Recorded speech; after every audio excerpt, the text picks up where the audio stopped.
Hare Krishna, Namaste, Chapter 18, Sloka 66, Part 99. Sarva-dharmān parityajya, mām ekaṁ śaraṇaṁ vraja, ahaṁ sarva-pāpebhyo, mokṣayiṣyāmi ma śucaḥ.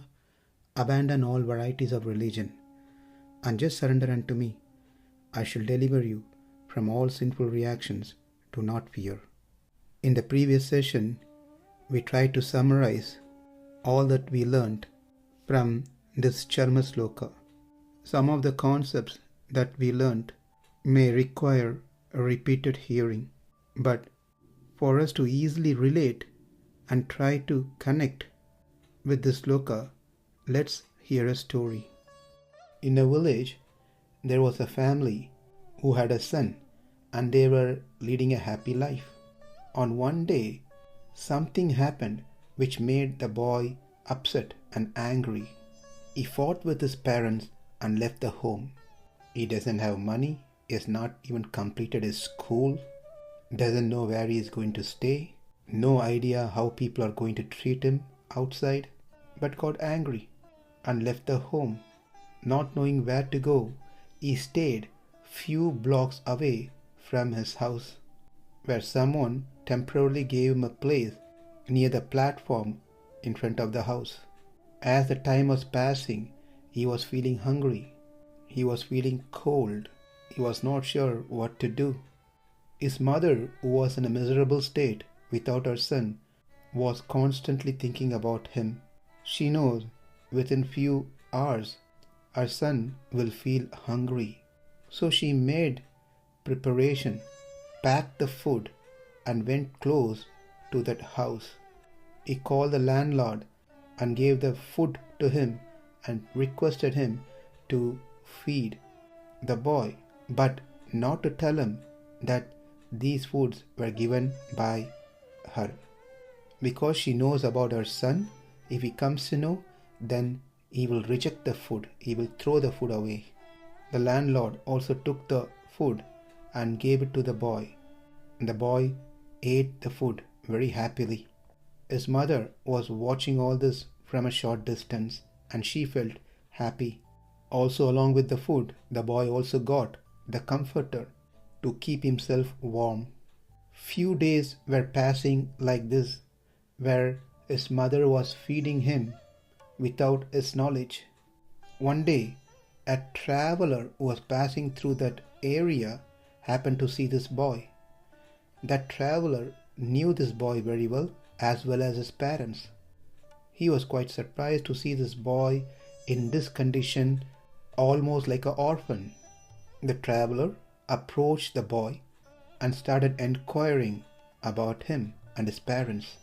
The boy gave the picture of what happened and how he got angry towards his parents and left the home. And he said, "I don't want to deal with them anymore. I can save myself. I can be on my own.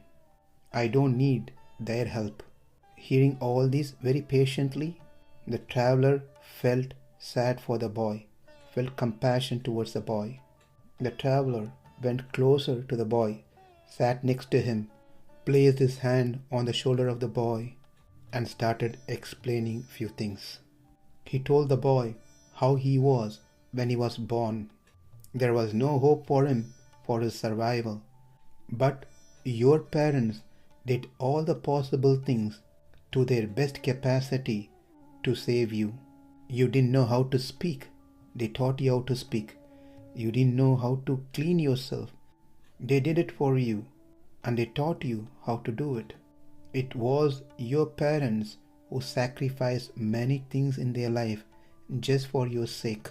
You will not know the value of having a parent unless you talk to those who doesn't have one. You have such a caring, loving parents who's ready to do anything for you, but for simple thing you fought with them and quit the home. You can buy anything in the world, but not the parents. That came as a package when you took birth, which cannot be changed. You being angry with your parents is not going to deny the relationship that you have with your parents. You are in illusion thinking that you can survive yourself, you can save yourself, not knowing the truth of this world. Life here is not as green as you think, my child. It is all difficulties, some coated with sugar. You need your parents back. You got to be protected by your parents. If you think you are good and they are bad, in what way you are good if you don't have a gratitude to someone who did so much for you? Listen to me. Change yourself. Enough of the way that you lived so far. Have gratitude for what you have received. Don't keep complaining and keep fighting for that which you don't have. Become free of anger. Be kind to others. At least begin to be good to those who have done good to you. Don't make mistakes. Don't commit offenses to anyone. Accept your parents with full faith. Do what makes them happy. Don't do things which upsets them. As the boy was hearing these words from the traveler, he slowly came to his senses and understood the mistake that he had committed. He felt miserable about what he has done.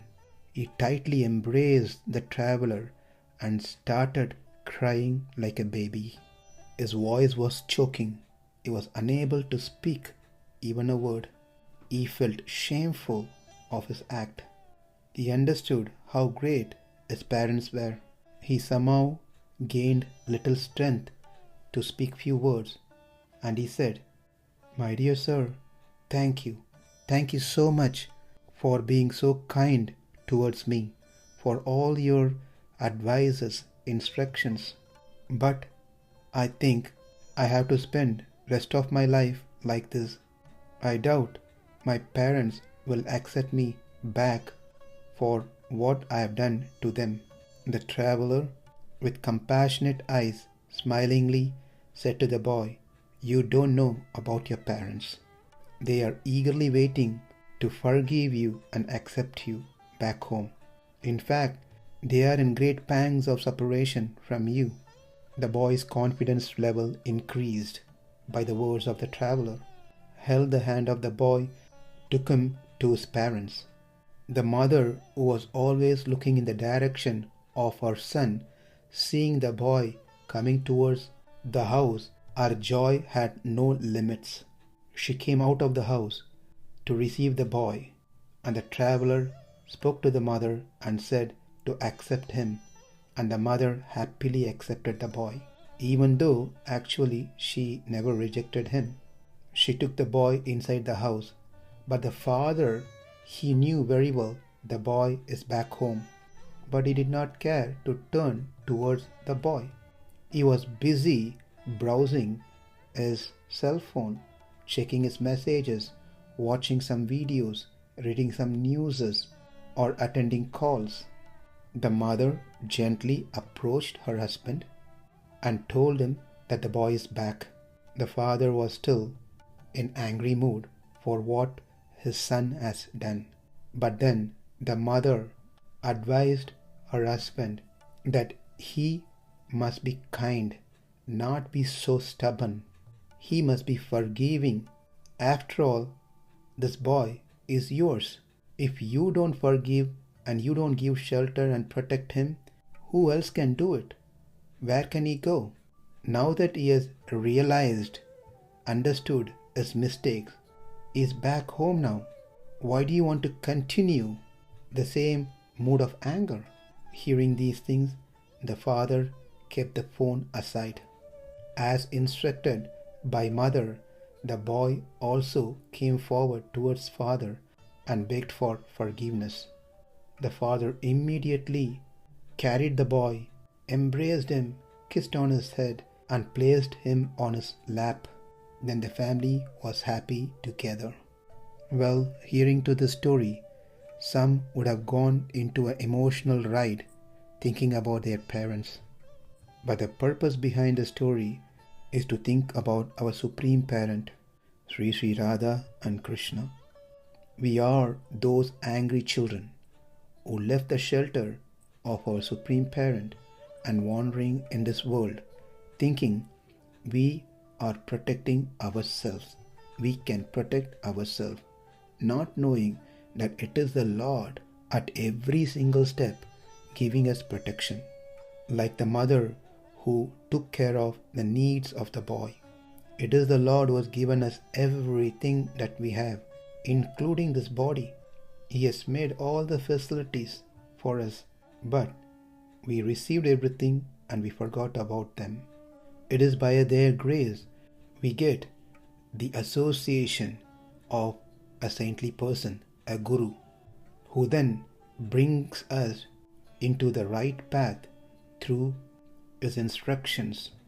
He teaches us who we are, who God is, what is this world, what is that relationship that we have with God, how great the Lord is, and also He teaches us how to overcome the obstacles, become free from all the entanglements.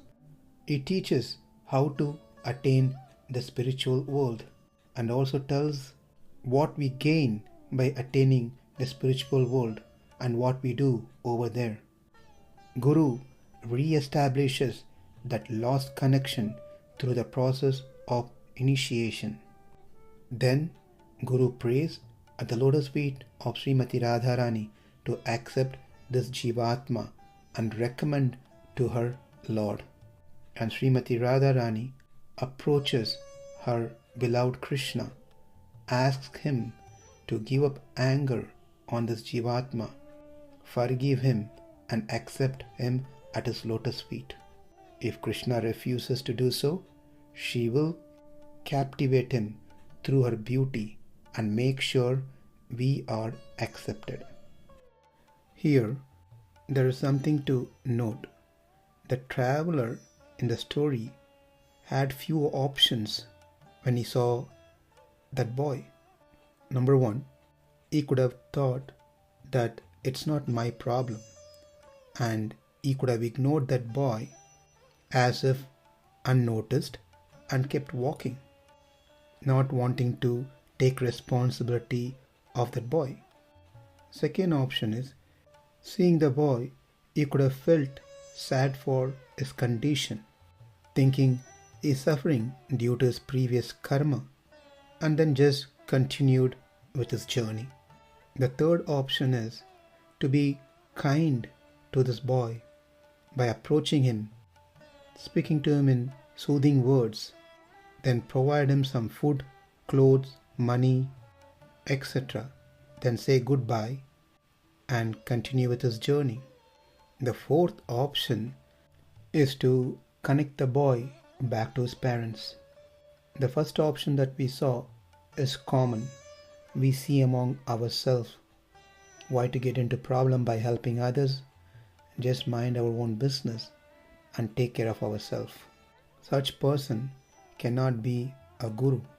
The second option, just to feel empathy for that boy but does nothing to help that boy. Such person cannot be a guru either. The third option is to speak to that boy, make him feel comfortable, doesn't address the real issue, but then supply some necessities for that boy where he can be happy for a short time. We can see many such gurus who tries to address the material needs of people. Therefore, they get lot of students, disciples. They don't tell the fact of life, which is no one can be happy just by having these material things, even though they fall into a guru category, but actually they are not doing the right thing to their disciples. It is quite possible they themselves don't know the ultimate purpose of life, but they have some little power to attract common people. The fourth option that we saw fit to be a real guru because he cares for the soul of his disciple.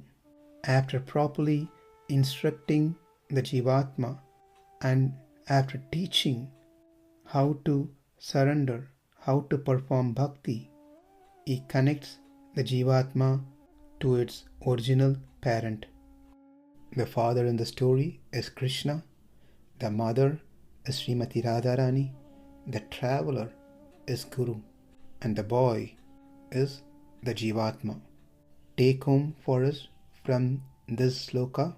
Number 1, accept our helpless condition that no one can help us to end this material cycle of repeated birth and death.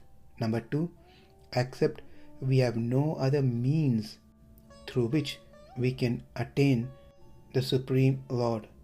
He is the only mean.